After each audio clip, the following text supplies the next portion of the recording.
In primetime news this evening, tardy MPs, NWA reveals parliamentarians slow to make requests for road repairs.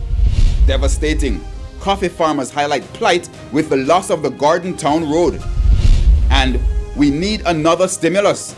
Opposition finance spokesman calls on government to prop up the economy.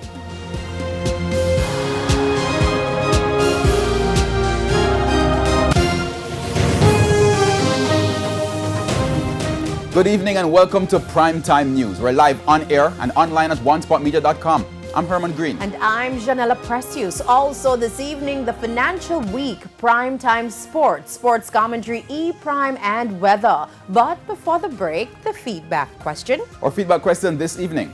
What is your reaction to the revelation that MPs have been tardy in making requests for repair road damage by recent rains? You can share comments online, facebook.com/Television Jamaica and tweet us at Television Jam.